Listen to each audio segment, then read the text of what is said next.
Hi, and welcome to Career Success Tips for Mid-Career Job Seekers, part of our annual SNHU Career Day, a free virtual conference for students, alumni, faculty, and staff from around the globe.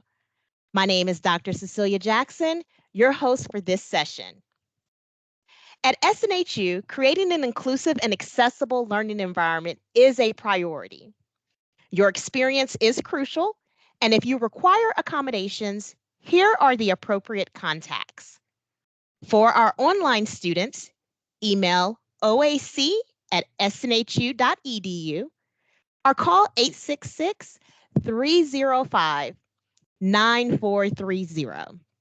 Campus students will email cac@snhu.edu or 603-644-3118. SNHU staff and faculty can email hr@snhu.edu.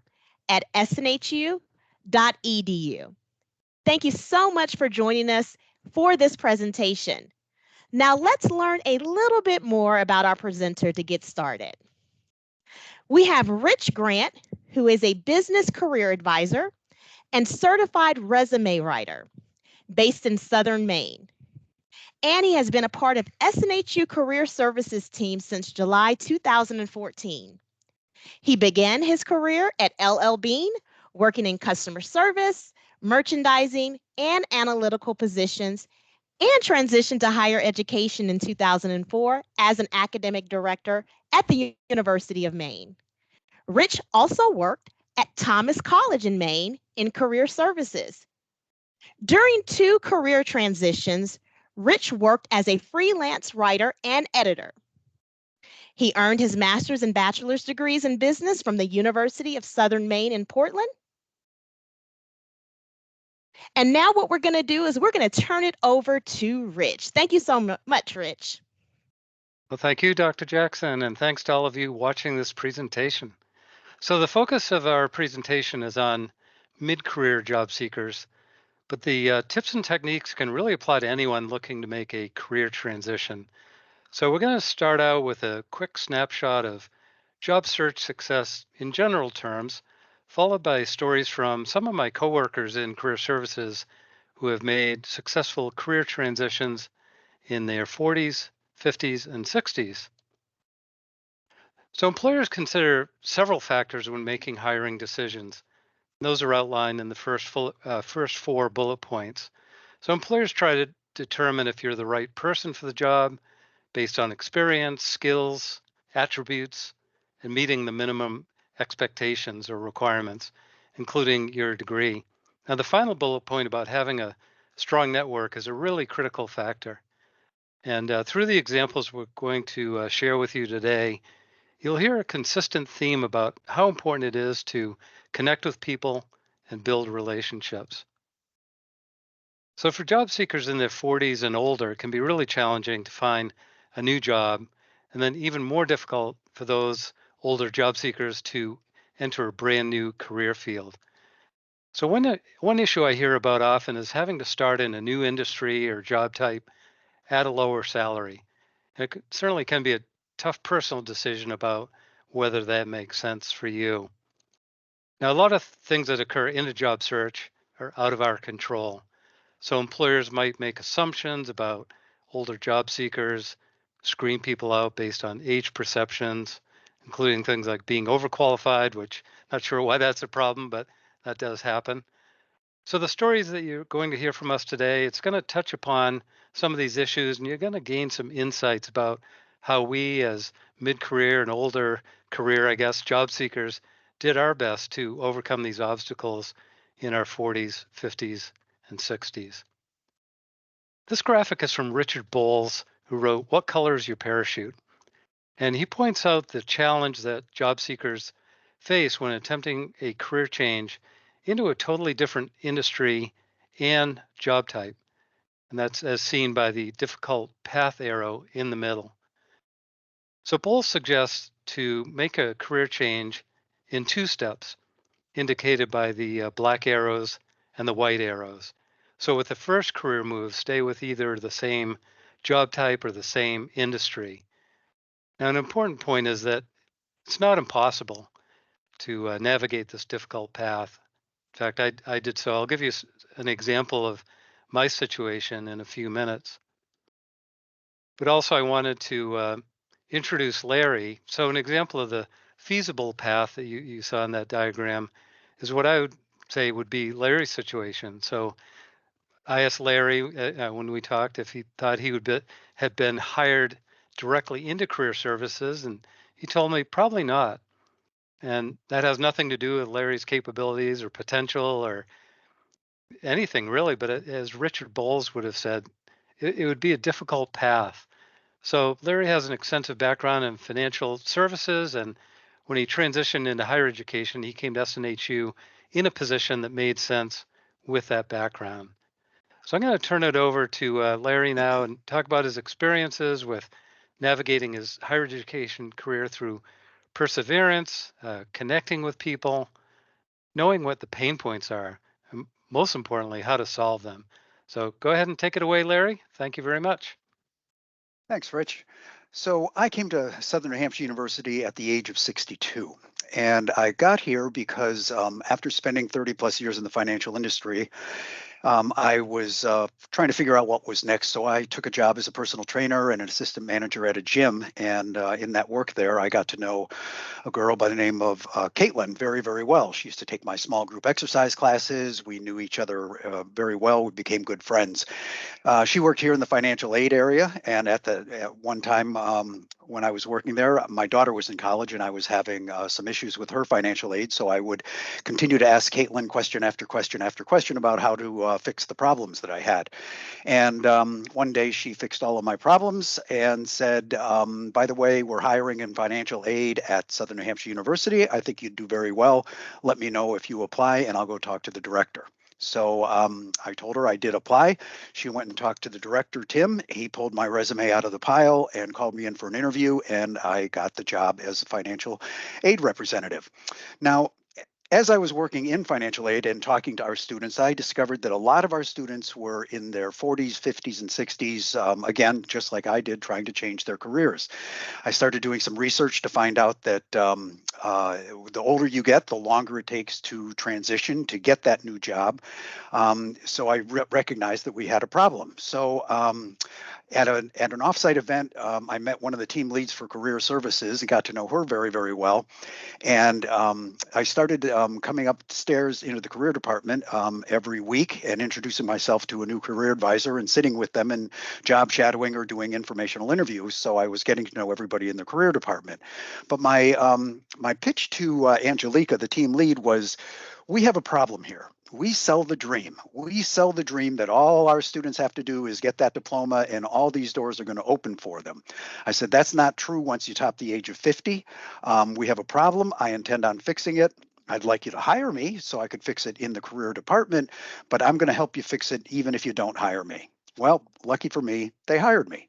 So that led to then, as I was working as a career advisor and solving this problem, that led to me getting to know a number of people on the internship team. They knew about my background. And again, when this role opened up, I was basically recruited, if you will. I had to go through the interview process, obviously, but I was asked to consider doing this because people knew of my background. So working with people, letting them get to know you, your work ethic, what you bring to the table is very, very important in the networking component. Awesome. Yeah, thanks so much, Larry. Appreciate your story on that. So my transition from being an analyst at LL Bean to getting into higher education as a program director, definitely a difficult path as defined by Richard Bowles. So the two success keys for me were building experience and making good connections. So when my job ended, I pictured my next role in either writing or education. So I did a lot of business writing as an analyst, but never really had that communications job title. So it was really tough getting in interviews. In fact, almost impossible. So I found the same thing when I was applying to colleges, just not getting those interviews, primarily due to lack of relevant experience. Plus, at that time, I was in my late 40s. So to build experience, what I did is I wrote for a local business newspaper. Didn't pay a lot, but I got that writing in. and I also volunteered at the university where I graduated. So there I helped with events, and then to build my writing resume, I wrote press releases, news stories, and a couple of marketing documents. And then I was able to add these experiences to my resume. Then I started to get into some interviews, which is great. Also, as I was volunteering and just getting to know people at the university, I developed some really good working relationships. So I worked closely with the dean of the business school, and he could see the kind of work that I could do and the quality of the work. So as a result, I was hired at the flagship campus of that university system. I'm going to talk about Brad Jeffrey's situation since Brad isn't here today. Brad recently returned to SNHU as a career advisor after being a business development manager at a technology company. Now, in some respects, Brad got that job through the difficult path since he had never had that job title before or hadn't worked in that industry. But the two-step career change model doesn't neatly fit, as I'm sure it doesn't in a lot of cases, but a lot of the same things apply. But for Brad, it was more of a stepping stone or building block kind of a process. So in each of Brad's previous jobs, he developed knowledge, skills, abilities. It wasn't directly connected to business development, but nevertheless extremely valuable. So most importantly, Brad was effective in making connections with people. And he told me he did some informational interviews with a few people in business development to figure out, would this be a good fit for him? He asked a lot of good questions, trying to figure out, is this the right thing for me? And then ultimately, he knew somebody at the company where he got his job. So streamlined that hiring process significantly. Now I'm going to introduce Mark, another one of my coworkers who also made a mid-career shift into business development. Like Brad, this was a new area for Mark, but his path to that new field was a little bit different. So I'll turn it over to Mark now. Thanks, Mark. Sure, Rich. Hi, everybody. So I had worked for quite a few years in college career services and decided I wanted a change. And it really was about networking, as Rich said at the beginning, and I'm sure people listening to this have heard that 100 times. It's your network that's so helpful to you when you're looking for a job or making a career change. And it was true for me, and I'm just going to tell you a little bit about how that played out. So the other point, I really love the Bowles framework of understanding. It's you can try to change both your position and your industry at the same time, but that's pretty hard if you can do one and then the other in two steps. And mine was pretty much a two-step process. So my networking was done online, really all online for this particular career transition that I'm going to tell you about. I was part of some forums on LinkedIn or in LinkedIn on LinkedIn, I guess. And they were very active and people would post questions and issues and other people would respond. And it really was a good way to meet people, even though it was all virtual. So that was one thing I did. The other thing I did is I joined professional associations. Now, if you're not familiar with professional associations, they're sort of like clubs in a way. Like I have told students they're sort of like the kinds of clubs you see in college, but they're for professionals in the workplace, and they tend to align with pretty much every kind of work role you can think of. So there are professional associations for accountants, like the American Society of Public Accountants. There's the American Society, or excuse me, the American Marketing Association for people in the marketing field, the Society for Human Resource Management for HR people. So those are just a few examples. So I joined a couple of them, one called ACE and SHRM, you can see on there, in Eastern ACE. And it isn't enough just to join. You need to become active and meet people. So that's what I did. And I volunteered to do certain things in those associations.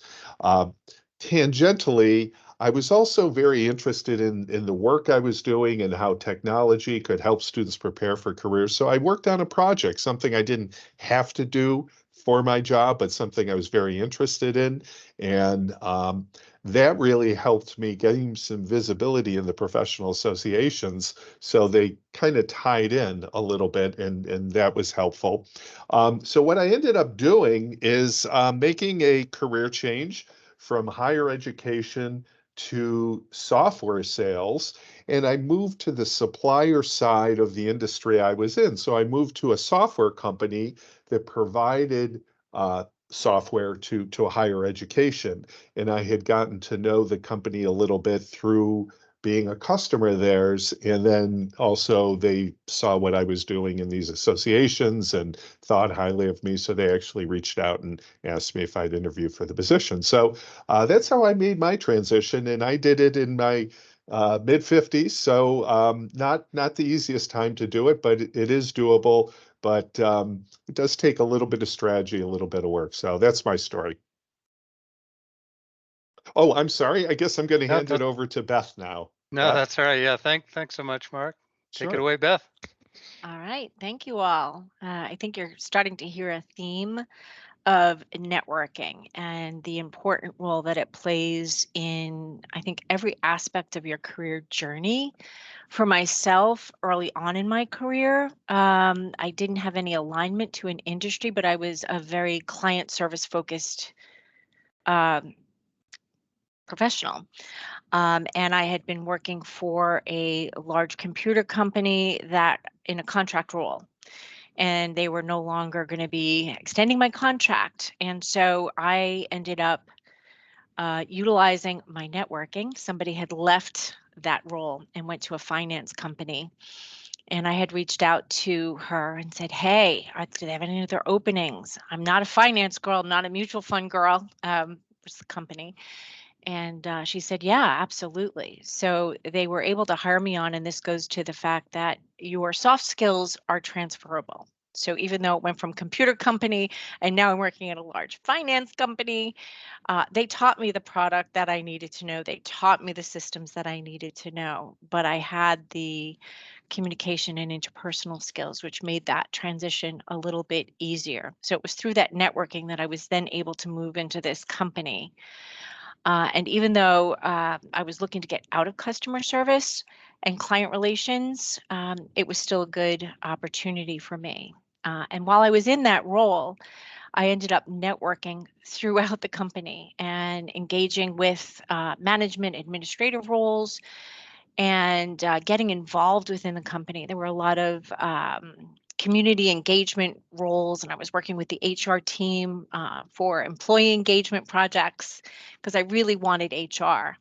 Well, lo and behold, I was able to establish myself within that organization. And when an opportunity opened up in HR, I was given the opportunity to interview and was given the position. So networking is a key function for that. I did take some time off after my multiple decades in corporate world to raise my family. And as I was starting mid-career, now I'm midlife career, what do I want to do next? And a lot of people were like, "Oh, you'd be a great teacher."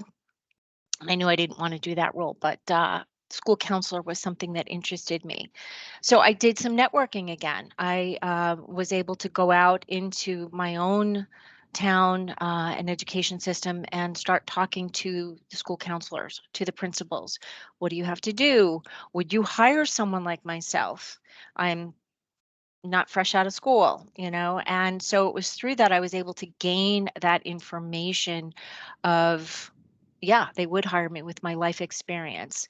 The skill sets that I had were definitely easily transitioned into that. So I was able to find out what master's program did they find they had the best candidates from and started that journey. So it was that networking piece that was able to reestablish myself in a brand new career in my late 40s. And I did work within the school systems for about 11 years. And then when I left public education, I was able to find out about SNHU from former school counselors that I went to school with that said, "Oh, SNHU is fantastic, higher education. And so I was able to get my foot in the door like many of my other coworkers, to get my resume in, get interviewed, and then was hired on as an academic advisor and have since transitioned into career services. And it was all through networking. So it is key both in your early career as well as, in your mid-career, whether you're reestablishing yourself or changing careers. So I think that's a key component. So let me turn it over to my associate, David Munn. All right. Well, thank you very much, Beth. I enjoyed hearing your story. I really enjoy hearing these stories. My personal story was kind of interesting because it did involve connections, but it really involved values for me. Um, After my first 35 years of my life, having so many different jobs and industries, and I guess for Richard Bowles, I'm a double whammy because I'm looking for a new role and I'm looking for a new industry. And so for me, my education was kind of a do-over. And I know a lot of people are in that position. They get their education and it opens up a new world for them. And for me, it did. So I met people, same as Beth, I met people in the course of my education that I really liked, and I liked what they did and talked to them about how they got to where they were. And I found that I needed a master's degree after finishing my bachelor's. And I went right into a master's degree and I got my master's in higher education. And I liked the idea of being an academic advisor. So that's what I did for 5 years out of school or out of my grad program. And I found also, I think over the course of my life that there were significant things that impacted me and impacted how I wanted to help people. And one of them was after graduate school. It took me about 9 months to find a job, and it was very painful. I won't lie. The older I were, I was a little bit older, and it was difficult. And so I think I really kind of hung on to that. And then when I started working in higher ed, I really enjoyed it, and kind of just like the other folks, I made connections and realized I wanted to get a little bit deeper into helping people. And just from some previous experiences in my life, I thought about counseling. And so I went back and got another master's in counseling, and I got out there and I was a mobile therapist, and found it to be extremely difficult, going to other people's homes and working with adolescents. It was difficult, but again, it was a learning environment, a learning experience for me. And during my graduate assistantship, in my second master's, I worked in career services. So again, just making those connections was so helpful for me. I met some really great people, and then when I was, really thinking about changing, continuing to help people, I thought about career services. So I actually uh, used a military connection for an institution that was pretty much, it's who you know, not what you know. And I knew somebody, and so I used that connection to get into career services and higher education, and really enjoyed it. Loved what I did. And again, going back to some earlier experiences of having so many different occupations and jobs and transitioning to additional, different roles in different industries, it helped me to help my students to make that transition, both from the academic, professional, and emotional standpoint. So, and then because of COVID, I started to do some contract work, and I did a lot of virtual contract work. And a friend of mine, through a connection, connected me with SNHU. And here I am at 59 years old, and I have the best job of my life. And so I'm so blessed and so thankful that I do, because it's a perfect fit for my values and experience. So, yeah, just hang on to those strengths and values and that heart, and add that to connection to that. So I'll turn it back to Rich. Thank you, Dave. Appreciate your story. And thank you also to Mark, Larry, Beth for joining me here today. So in preparing for this presentation, I also talked to Another one of my esteemed coworkers, Bonnie Ward.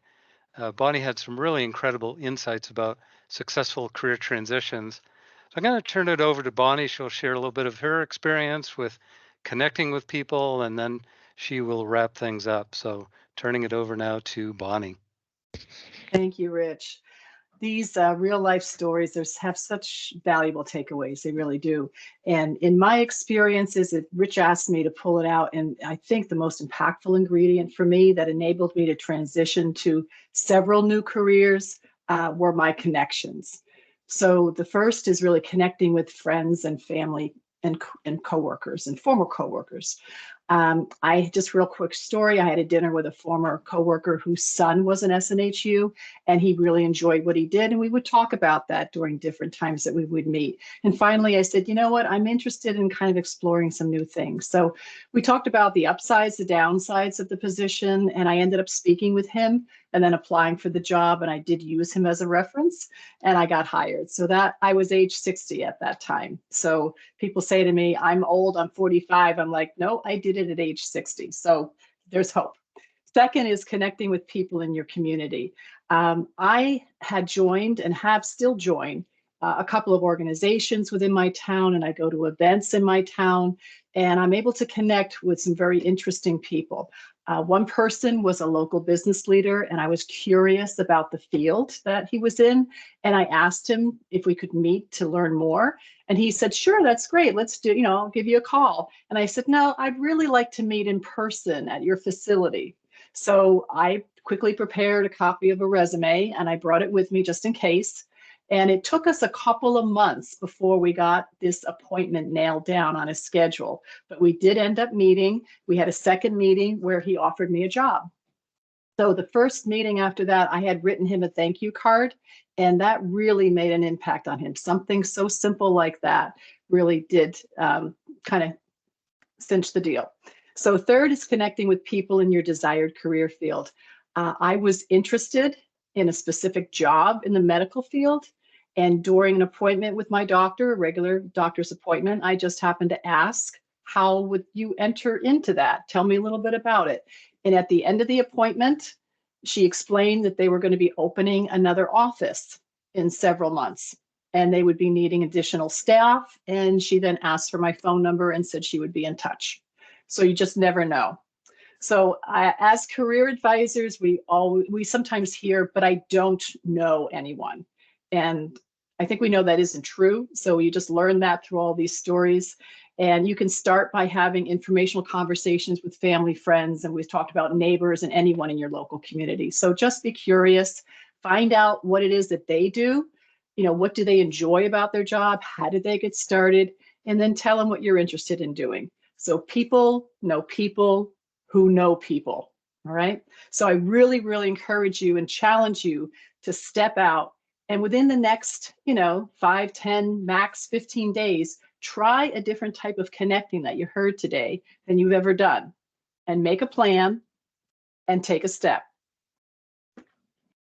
So keys to success. Number 1, be creative in building relevant experience. You will have to take the reins and you will have to make things happen. No one is going to be a better advocate for you than you. Number 2, earlier Mark talked about creating projects and joining associations. For Rich, it was about writing all kinds of materials, which he loved to do. If you're an accounting student, you could help others by preparing tax returns. If you're a graphic designer or a software engineer, have fun learning how to use Python or Adobe to design something or create a logo for somebody's new pizza shop that they're opening. This demonstrates your skills. It also gives you practice. It shows initiative. And those are things that will set you apart. You want to be different. So my son, he's a software engineer, and I checked him out on LinkedIn and I saw that he had a portfolio I didn't even know about, that it showed all the websites, the apps, the blogs, the projects that he had designed. He was living in my house at the time and didn't even know this. That really showed the employers that he was truly invested in his field. You can do an e-portfolio through some of the things that we have here, and you can create that yourself if you want. Number 3, build rapport Establish relationships, be interested in what other people are doing, listen, ask good questions, and learn, but be genuinely curious. Beth and Brad both explored their career paths through informational interviews and asking insightful questions to experts in their chosen career fields. And they did a lot of research. So employers look for people who show initiative and who can get things done. And Larry talked about being a problem solver, identifying a problem and saying, I'm the guy who can help you with that solution. And being able to identify an issue and create solutions. Also, know yourself. Be guided by understanding your individual strengths, your individual interests and values, as Dave talked about. It's important to know negotiables and your non-negotiables when you move to that next position. And finally, be persistent. Don't give up. I've heard from so many people who have been successful in landing the jobs they hoped for that it took this four-letter word, time. So take a step, do one thing towards your dream, and then take another step, and you will get there. And on behalf of everyone here that shared their stories, we thank you for spending time with us. And now I'm going to turn it back over to Dr. Cecilia Jackson for final remarks. Thank you so much, Bonnie, and thank you to everyone who shared their story today. Our contact information is on this slide, as well as other important links to our content. SNHU offers its graduates a lifetime benefit of career advising services. So please contact us at any point in the future. Thank you so much for viewing this recording of Career Success Tips for Mid-Career Job Seekers. Have a great rest of your day.